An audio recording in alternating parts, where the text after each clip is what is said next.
Hello மக்களே, welcome to my YouTube channel. இன்றைக்கி பார்த்தீங்கன்னா ஒரு லாக் தான் பார்க்க போகிறோம். என்ன லாக்னு பார்க்குறதுக்கு முன்னாடி மறக்காமல் நம்ம சேனலை சப்ஸ்கிரைப் பண்ணி வச்சுக்கோங்க.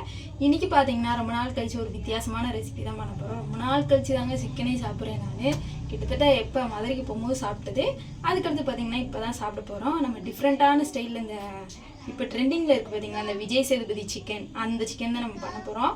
எப்படி பண்ணுறோம் எல்லாமே நம்ம வீடியோக்குள்ளே போய் பார்க்கலாம். வீடியோ ஃபுல்லாக கடைசரி பாருங்கள், செம்ம சூப்பராக இருக்க போகுது. இப்போ வாங்க நம்ம வீடியோக்குள்ளே போகலாமா? அதுக்கு முன்னாடி நமக்கு தேவையானது என்னென்ன அப்படின்னு பார்த்தீங்கன்னா, நான் சிக்கன் பார்த்தீங்கன்னா ஆல்ரெடி வாங்கி வச்சுருக்கேன். இப்போ இந்த சிக்கனை க்ளீன் பண்ணணும். அதுக்கடுத்து பார்த்தீங்கன்னா தேவையானது எல்லாமே நான் அடுத்தடுத்த இதில் வந்து காட்டுறேன் நான். இப்போ வாங்க நம்ம வீடியோக்குள்ளே போகலாம். ஹலோ, பார்த்திங்கன்னா தேவையானது எடுத்து வச்சாச்சு. இன்றைக்கி பார்த்திங்கன்னா ரொம்ப நாள் கழிச்சு பிரியாணி சாப்பிட்ணுன்னு தோணிச்சுங்க. எப்பயுமே பார்த்திங்கன்னா பிரியாணியாக சாப்பிட்டுட்டே இருக்கோம். பட் இன்றைக்கி பிரியாணி சாப்பிட போகிறோம். அதுக்காக பார்த்திங்கன்னா தேவையானது எல்லாத்தையுமே நான் எடுத்து வச்சுருக்கேன். அது பார்த்திங்கன்னா இன்னொரு வீடியோவில் வருங்க. இப்போ நம்ம இந்த சிக்கன் பண்ண போகிறோம் பார்த்திங்கன்னா க்ரீன் சில்லி சிக்கன், அந்த தான் நம்ம பண்ண போகிற ரெசிபி. ஆல்ரெடி பார்த்திங்கன்னா நிறைய வீடியோவில் பார்த்துருப்பீங்க. அதே மாதிரி இன்றைக்கி நம்மளும் வித்தியாசமாக ட்ரை பண்ண போகிறோம். அதுக்கு தான் தேவையானது பார்த்திங்கன்னா எல்லாத்தையும் எடுத்து வச்சுருக்கேன். இஞ்சிலேருந்து எல்லாமே. இது எல்லாத்தையுமே நம்ம கட் பண்ணணும். அதுதான் பெரிய வேலையேவும். அதை பண்ணிவிட்டு அதுக்கடுத்து பார்த்திங்கன்னா நம்ம இந்த வீடியோவும் கண்டினியூ பண்ணுவோம், அந்த வீடியோவும் கண்டினியூ பண்ணுவோம். இப்போ நம்ம இது என்னென்ன எல்லாத்தையுமே நம்ம பார்த்துலாம். இப்போ நான் எடுத்தது என்னென்னு பார்த்தீங்கன்னா இஞ்சி, வெள்ளைப்பூடு, அதுக்கடுத்து பார்த்தீங்கன்னா பச்சை மிளகாய் இதை எடுத்து வச்சுருக்கேன். அப்படி பக்கத்துலேயே கொத்தமல்லியும் ரெடி ஆயிடுச்சு. அதுக்கடுத்து பார்த்தீங்கன்னா நான் சிக்கனையும் கழுவிட்டு வந்துட்டு எல்லாத்தையுமே தனித்தனியாக பார்த்தீங்கன்னா பிரித்து வச்சுட்டேன். நான் சிக்கனுக்கு தனியாக, பிரியாணிக்கு தனியாக, அதுக்கடுத்து பார்த்தீங்கன்னா கொஞ்சம் கூட்டு மாதிரி வைக்கலாம் அப்படிங்கிறது தனித்தனியாக எடுத்து வச்சுட்டேன் நான். இப்போ பார்த்தீங்கன்னா நம்ம பண்ண போகிறோம். தேவையானது என்னென்னு பார்த்தீங்கன்னா பச்சை மிளகா, இஞ்சி, அதுக்கடுத்து பார்த்தீங்கன்னா வெள்ளைப்பூடு எடுத்திருக்கேன் நான். இப்போ இது எல்லாத்தையும் நம்ம மிக்சியில் தான் அரைக்க போகிறோம். அரைக்கும் போது நான் எப்படி அரைக்கணும் எல்லாத்தையுமே நான் உங்கள்கிட்ட சொல்கிறேன். மிக்சியை வச்சுக்கோங்க. இதில் பார்த்தீங்கன்னா ஜூம்க்கு வா, 2 பச்சை மிளகா போட்டிருக்கேன். அதுக்கடுத்து பார்த்தீங்கன்னா இஞ்சி, வெள்ளைப்பூடு,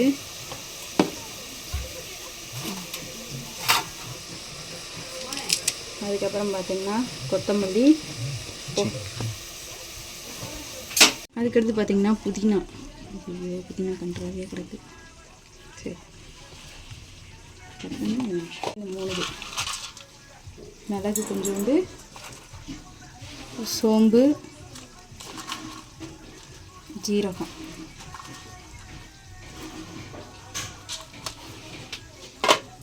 அதுக்கடுத்து பார்த்திங்கன்னா லைட்டாக மிளகாப்பொடி,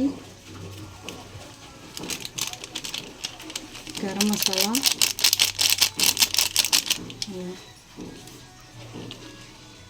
இது எல்லாத்தையும் போட்டாச்சு. இப்போ பார்த்தீங்கன்னா நம்ம அரைச்சிக்க போகிறோம்.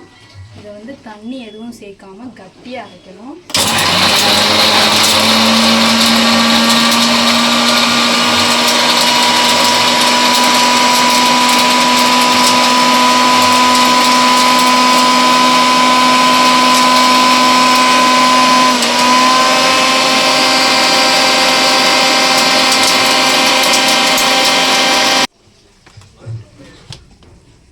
பார்த்தீங்களா இப்படி இருக்குது.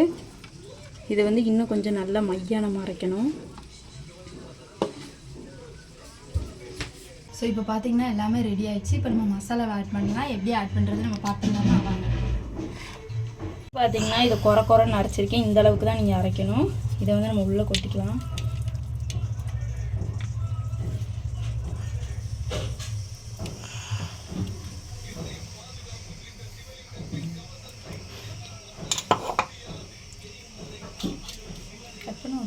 இப்போ இது எல்லாத்தையும் அரைச்சாச்சு. இதை ஃபுல்லாக நம்ம சிக்கனில் இது பண்ணிக்கலாம்.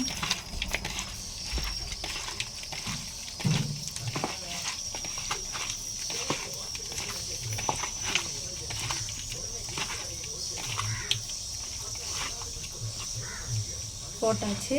அதுக்கடுத்து பார்த்திங்கன்னா நம்ம கார்ன்ஃப்ளவர் ஆட் பண்ணணும். எல்லாமே கொஞ்சம் ஆட் பண்ணிக்கோங்க. அதுக்கடுத்து பார்த்திங்கன்னா அரிசி மாவு,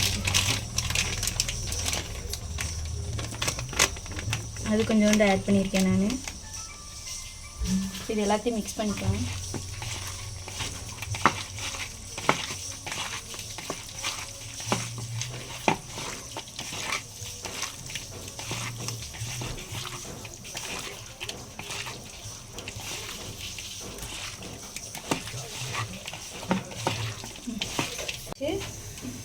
இப்போ ஃபைனலாக பார்த்திங்கன்னா தயிர் கொஞ்சோண்டு ஆட் பண்ணிக்கலாம். அவ்வளோதாங்க.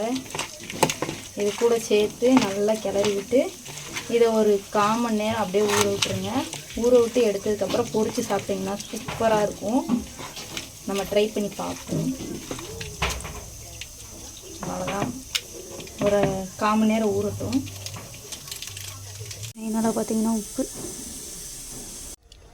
ஃபைனலாக பார்த்திங்கன்னா நல்லா ஊறிட்டு இப்போ நம்ம பொரிக்க ஸ்டார்ட் பண்ணிடலாம்.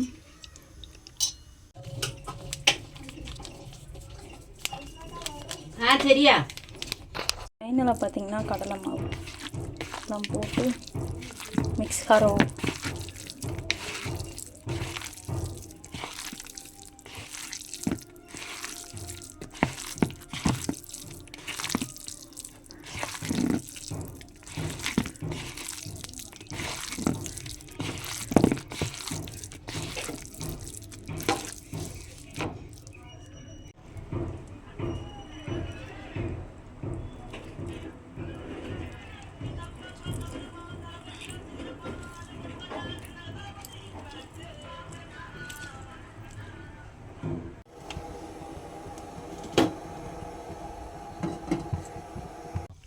எண்ணெய் ஊற்றிக்கலாம்.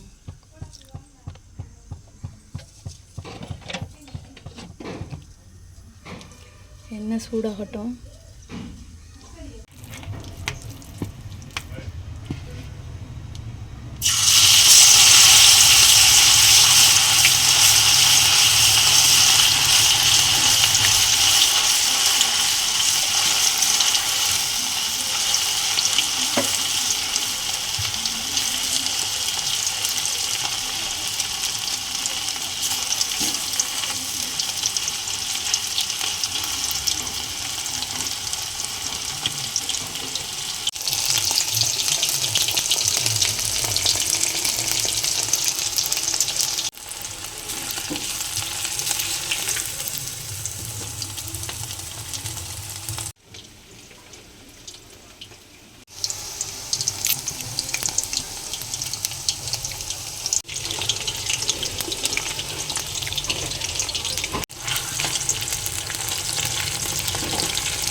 அவ்வளோதாங்க, சூப்பரான சிக்கன் ரெடி ஆகிடுச்சு. ஃபைனலாக பார்த்தீங்கன்னா கொஞ்சோண்டு பெப்பர் பொடியை தூவி விட்டு 2 பக்கமும் பரட்டி எடுத்துக்கோங்க.